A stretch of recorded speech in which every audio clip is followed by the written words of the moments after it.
Ya teman-teman, tadi saya sempat dipanggil sama Mas Erik suruh naik ke atas di Gumuk Watugong, dan ternyata kita melihat ada seperti ini. Kesulitan kalau mau lihat tulisannya Watugong, prasasti Watugong ini yang bertuliskan Parwata Iswara ya. Katanya si bapak itu ada di bawah. Oh iya teman-teman, tadi ketika mau pulang kita ngelihat ini nih teman-teman. Ini ada tulisan nih teman-teman. Saya juga nggak tahu nih tulisannya apa ya. Ya teman-teman, selamat siang, Rahayu Sagung Dumadi, kembali lagi di channel Mas Blangkon Jember. Dan kali ini kita pengen membahas tentang ada beberapa mungkin sejarah atau peninggalan dari Kabupaten Jember sendiri. Dan kebetulan saya sedang bersama dengan Pak Sukir yang ada di Desa Kesilir. Beliaunya juga sudah menjelajah kemana-mana. Dan saat ini saya pengen ngobrol. Tadi Pak Sukir sempat cerita mengenai tentang ada salah satu peninggalan yang disebut dengan Watugong, Pak. Ya. Watugong yang ada di Jember. Mungkin bisa diceritakan sedikit Pak tentang Watugong, atau nanti mungkin setelah ini kita juga akan langsung berangkat ke daerah Rambi Puji nggih, Watugong nih. Ya, Rambi Puji, nanti kita akan coba penelusuran ke sana teman-teman. Pengen seperti saya juga baru tahu ini tentang ada Watugong. Mungkin monggo Pak diceritakan sedikit tentang Watugong.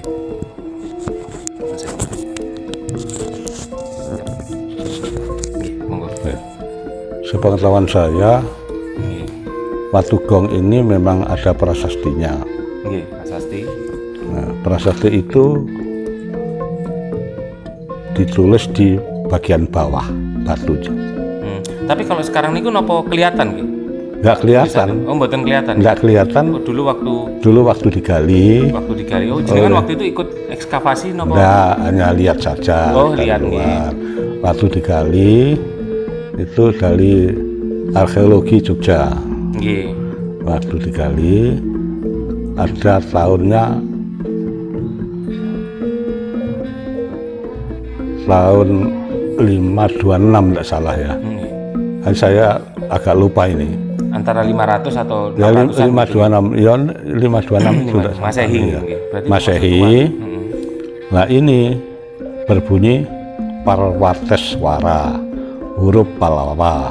Pakai huruf Pallawa. Nah, Parwata itu artinya gunung, Iswara itu raja, berarti raja gunung. Berarti dulu daerah Jember itu ada kerajaan yang pada tahun itu. Iya. Pada tahun itu, entah letaknya di mana, ya, peninggalannya kok saya tidak tahu. Tidak tahu di mana, hanya tahu Watugong itu. Jadi arkeologi itu tidak hanya satu kali, mungkin 2 kali mengadakan penelitian di situ, dan sekarang ada pagarnya, pagar kawat di situ. Letaknya pertigaan Rambi Puji, pertigaan dekat sungai di dusun Kaliputih. Nah, ini antara Rambi jurusan Baru. Dengan pertigaan itu ya sekitar 100 meter lah di barat jalan. Nah, ini dari situ sekarang masih kelihatan. Bukan gong-gong yang ditabur, tapi batu yang di atasnya ada bulatan seperti gong, maka disebut Watugong. Nah, di barat jalan terus ada gundukan ini seperti Gumuk, itu ditanami jati. Timur jalan juga ditanami jati. Nah, itu masyarakat yang tahu ya di situ namanya Watugong, peninggalan zaman kuno. Cuman kalau tulisannya itu sekarang nggak kelihatan gitu. Loh, kalau di bawah terpendam di tanah. Oh, gitu. Jadi ada batu. Kira-kira lebarnya 1,5 meter, panjang kira 1 meter lebih sedikit lah, tebal, ketebalan sekitar 40 cm. Lah di bawahnya ini, sedang gongnya di atas.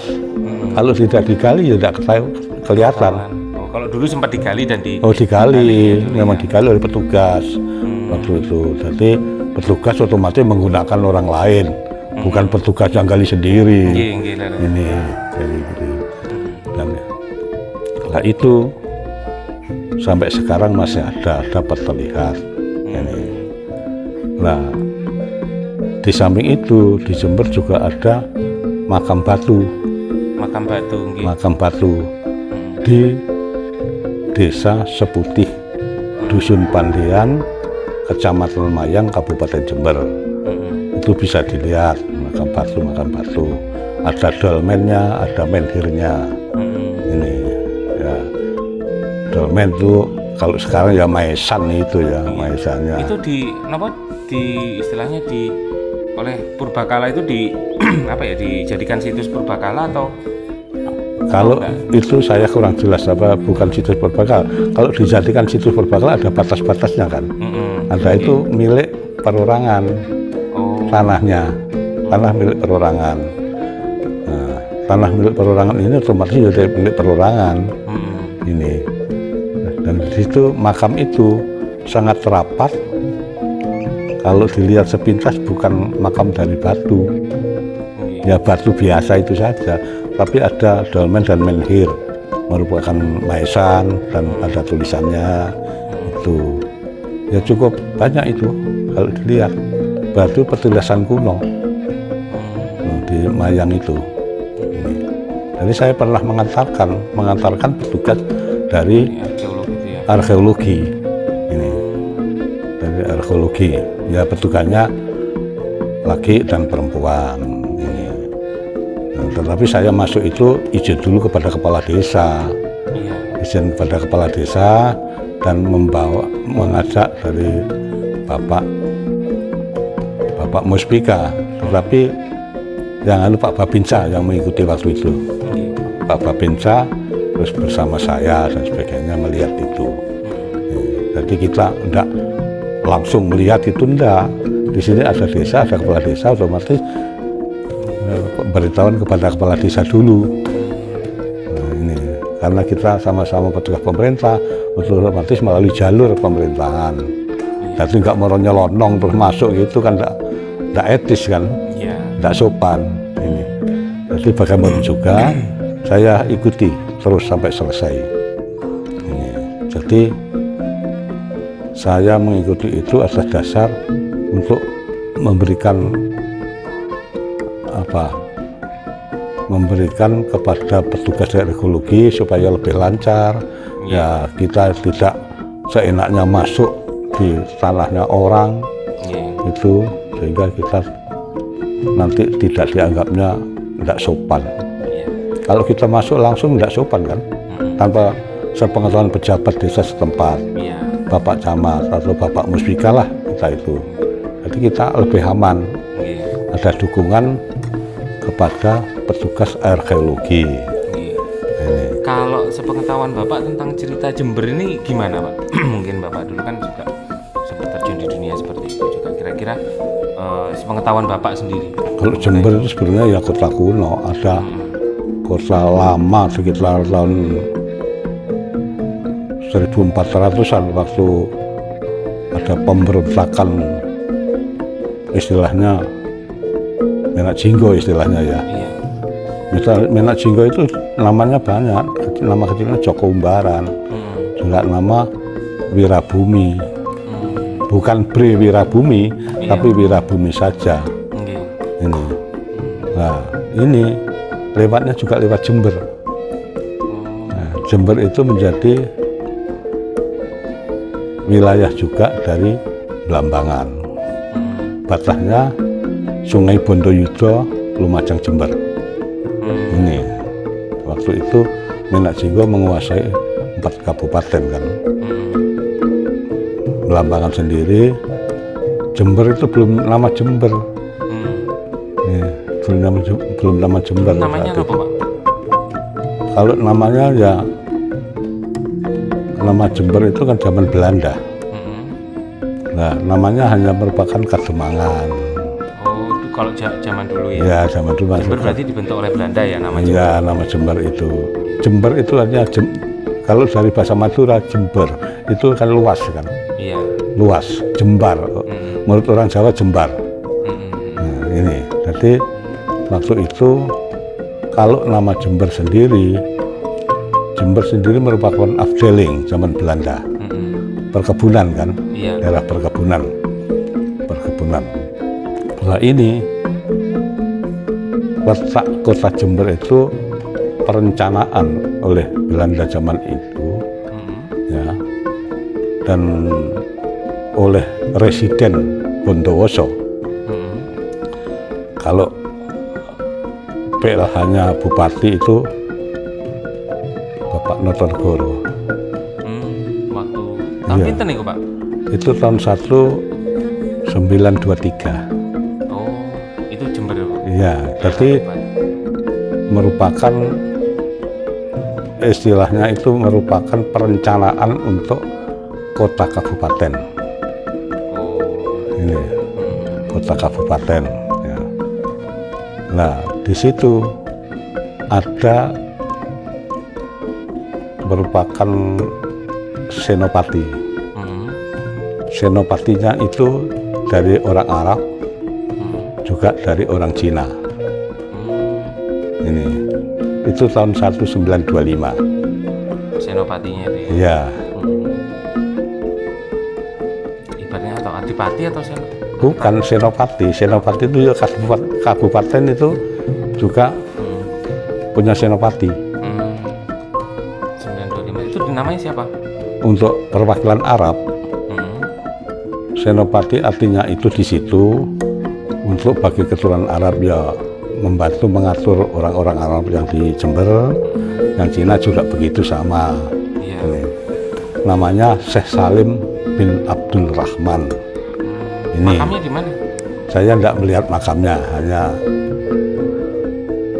baca-baca itu namanya Syekh Salim bin Abdul Rahman. Itu perwakilan Arab, orang-orang Arab yang ada di Jember. Iya. Ya. Kalau yang dari Untuk Cina? yang Cina ini saya lupa. Bunang tidak salah ini.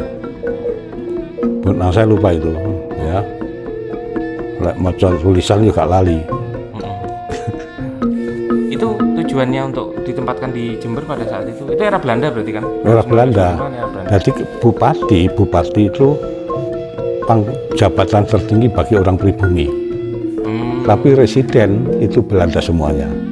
Oh, gitu. Residen itu Belanda. Tapi orang pribumi ya bupati.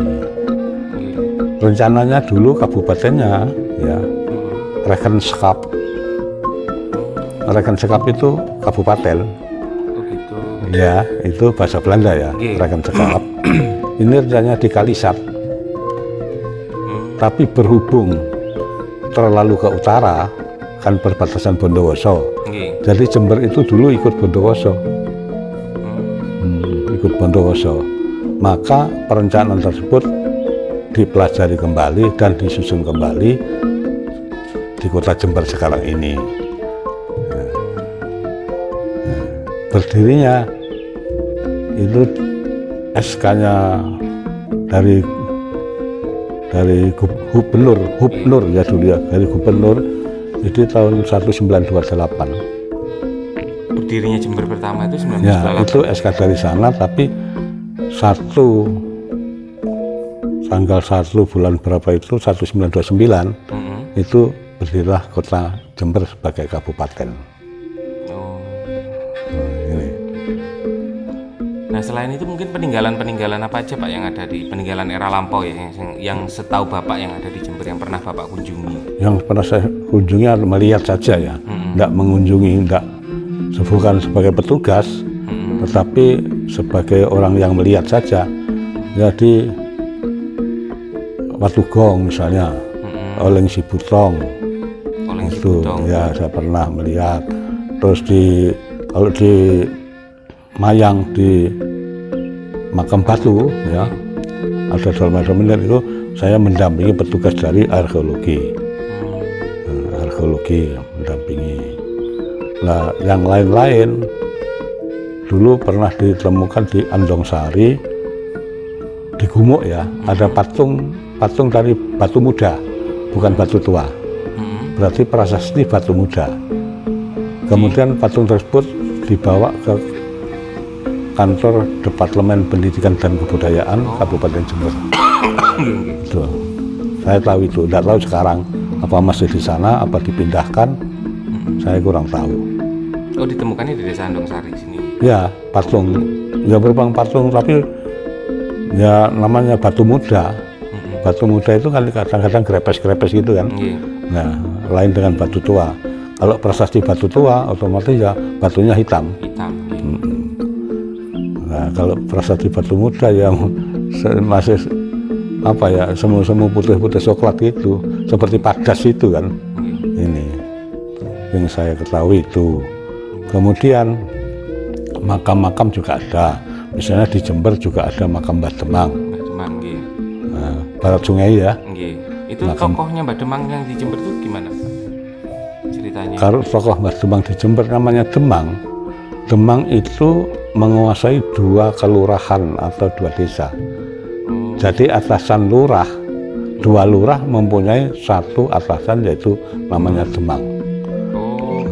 Ya. Nah, Jember itu barat sungai, itu memang bekasnya itu luas, itu agak luas. Nah, kalau sekarang ada musolanya apa itu kan, di situ ada yang bertempat tinggal di situ, mungkin juru kunci. Itu namanya Demang Surenggati. Demang Surenggati. Surenggati. Nah, sedang di Kesilir, desa Kesilir ya, ini juga ada Mbah Demang, namanya juga Surenggati. Ya kurang tahu kok seperti itu. Dulu di dekatnya itu ya, dekat makam ada pohon yang besar. Ya sudah dipotong, pohonnya warna coklat dan putih, pohon apa itu tidak salah. Besar sudah, kira-kira diameternya itu sekitar 1 meter. Itu berarti juga lama juga kan. Nah, dipotong itu sudah. Sekarang banyak penghuninya di sekitarnya. Di barat jalan dari desa Kesilir, balik desa ke barat ada jembatan. Timur jembatan kira-kira 125 meter. Ke arah selatan ada jalan. Ke arah selatan kira-kira 100 meter. Ini di belakang rumah penduduk. Itu bisa berkunjung di sana. Tapi banyak tidak tahu namanya. Nah, saya dulu pernah ngomong-ngomong itu ya orang tua ya, namanya Surenggati gitu. Orangnya meninggal yang kasih tahu saya ini.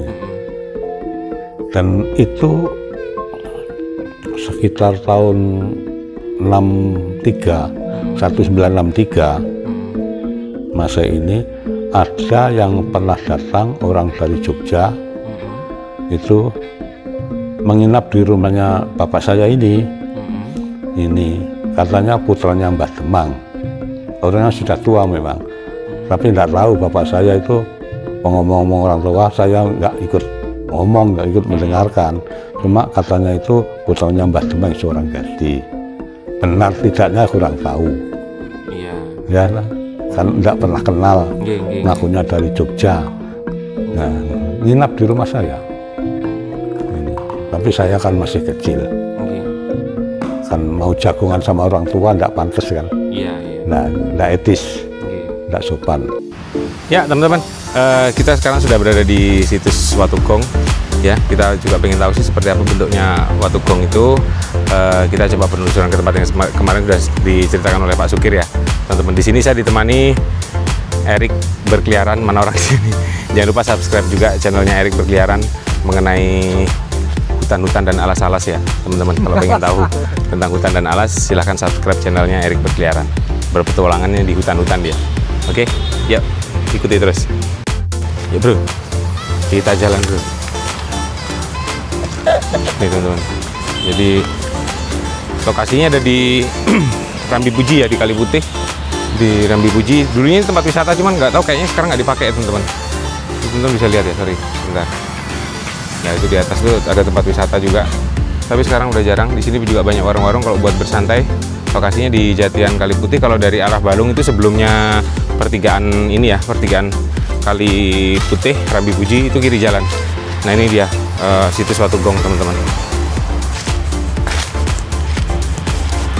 Ya, yang katanya ada prasastinya di bawahnya itu yang bertuliskan angka tahun 526 Masehi itu teman-teman. Jadi situs ini sudah lama, merupakan salah satu peninggalan yang ada di kota Jember ya teman-teman, seperti ini. salah satu peninggalan bersejarah yang ada di kota Jember. Ini adalah situs Watu Gong. Nah ini loh yang mungkin yang bentuk seperti gong tuh ini ya teman-teman ya, kayaknya. Nah ini benjolannya ini. Jadi ini bebatuannya dilihat adalah bebatuan andesit. Ini benjolan ini kayak gong jadinya, teman-teman. Makanya disebut sebagai situs Watu Gong. Cuman menurut informasi warga kalau malam Jumat Legi di sini tuh terdengar suara bunyi seperti gong. Informasinya sih seperti itu, teman-teman. Nih Watu Gong, coba kita kelilingi ya.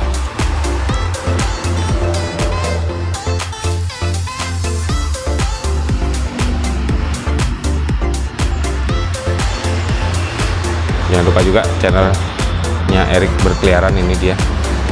Subscribe juga channelnya Erik Berkeliaran. Mau review kayu serimpet atau bambu-bambu unik yang ada di hutan-hutan dan peninggalan-peninggalan yang ada di hutan, silahkan channelnya Erik Berkeliaran. Ini orangnya. Nih. Situs Watu Gong. Kalau dari belakang gini, teman-teman.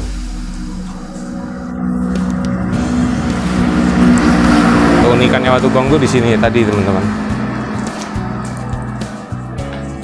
Nah, di depan. Ini dia. Ini yang berbentuk bulatan ini ya, yang berbentuk seperti gong. Ya, salah satu peninggalan bersejarah yang ada di Jember, teman-teman. Oke.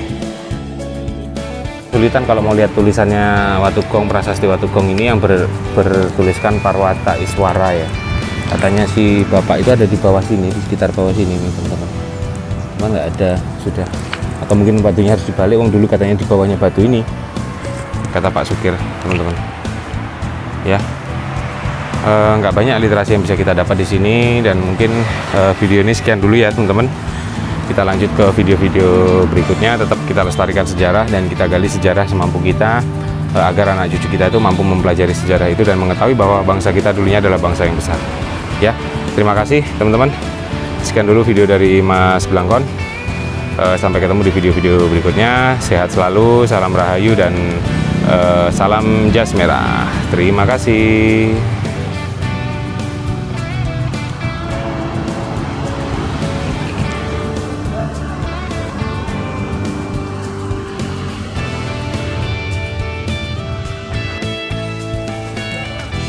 Ya wes, kita coba ke atas ya teman-teman. Di sana ada Erik di atas. Atau ya teman-teman, tadi saya sempat dipanggil sama Mas Erik suruh naik ke atas di Gumuk Watu Gong, dan ternyata kita melihat ada seperti ini. Jadi ini entah situs atau apa ya, cuman batuan ini kalau dilihat dari sini kayak berbentuk wajah ya teman-teman. Wajah seperti postur orang ya ini ya. Terus kemudian di sini itu saya temukan beberapa struktur batu bata yang memang kayaknya batu bata lama ya teman-teman. Ini besar-besar semua batu batanya, dan ini masih ada reliefnya. Di sini masih ada beberapa coraknya. Ya teman-teman. Nah kemudian ini struktur batu bata. Ini dari batuan andesit, kayaknya keras sekali nih. Ini struktur batu batanya di sini. Ini banyak loh teman-teman di sini batu bata yang masih terpendam nih. Teman-teman bisa lihat di sekitar sini ini banyak sekali batu batanya. Dan ini seperti tempat buat pemujaan gitu ya teman-teman. Ini juga teman-teman bisa lihat. Ini sisa-sisa batu batanya dan reliefnya masih ada. Itu juga ini batu-batu besar semua di sini. Dan ini teman-teman bisa lihat yang ini kayak menhir ya teman-teman. Seperti itu, banyak sekali batu bata di sini. Tadi kalau Mas Erik nggak manggil mungkin saya nggak akan lihat ini. Ini lokasinya di Gumuk Gong, yang ada di lokasinya di Rambi Puji ya teman-teman. Kalau Watu Gongnya tadi di bawah itu juga sudah situs, berdasarkan informasi dari Pak Sukir tadi ya teman-teman. Ini seperti ini tempatnya, ini lokasinya di Gumuk Gong. Kemungkinan di bawah ini, kalau dilihat dari bentuk gumuknya ini teman-teman, teman-teman bisa lihat nanti gumuknya, saya coba akan rekam dari bawah. Gumuknya itu sangat beraturan sekali. Dan ini yang saya pijak ini ada beberapa batu bata yang gede-gede teman-teman. Kemungkinan di sini dulu ada sebuah tempat untuk entah seperti pendopo atau apa, yang nggak tahu. Cuman menurut Pak Sukir tadi kan angka tahunnya dari Watu Gong itu adalah yang bertuliskan huruf Pallawa itu 526 Masehi. Seperti itu informasi dari Pak Sukir yang kita dapat.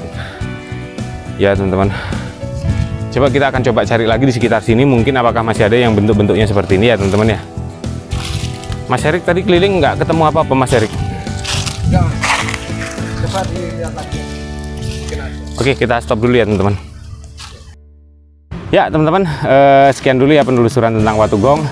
Dan terima kasih juga saya ditemani sama teman saya, Mas Erik Berkeliaran. Jangan lupa subscribe channel dia juga, Erik Berkeliaran. Kalau ingin tahu tentang seputar hutan, seputar bambu bertuah, itu ada di channelnya dia. Dan ini adalah apa namanya, bentuk situs tadi, entah situs atau bukan, nanti kita akan coba foto dan kita kirim ke teman-teman di Cakar Budaya. Lokasinya ada di Gumugong yang beralamatkan di Rambi Puji, Kali Putih ya teman-teman, di depan Jatian. Kalau dari pinggir jalan kelihatan sih gumuknya, gumuk Watugong ya. Sekian dulu penelusurannya, dan tetap jas merah yang sekali-sekali melupakan sejarah. Bukannya kita ingin kembali ke masa lalu atau mengingat masa lalu, tetapi kita ambil nilai-nilai luhur dari peradaban masa lalu yang bisa kita terapkan di era sekarang, yang cocok dengan era sekarang agar kita menjadi bangsa yang besar kembali. Ya, sekian dulu. Terima kasih. Rahayu, Rahayu, Sagung Dumadi. Oh iya, teman-teman, tadi ketika mau pulang kita ngeliat ini nih teman-teman. Ini ada tulisan nih teman-teman. Kita juga nggak tahu nih tulisannya apa ya. Nanti coba kita kirim ke teman-teman yang bisa tahu ya. Jadi di Watugongnya itu ada tulisan seperti ini. Ini hurufnya kayak huruf Pallawa atau apa, nggak tahu juga ini apa. Kayaknya sih huruf Pallawa kalau dari modelnya. Coba nanti kita tanya sama teman-teman di Cakar Budaya ya. Oke, sekian dulu. Terima kasih dan jangan lupa subscribe channelnya Mas Blangkon Jember. See you.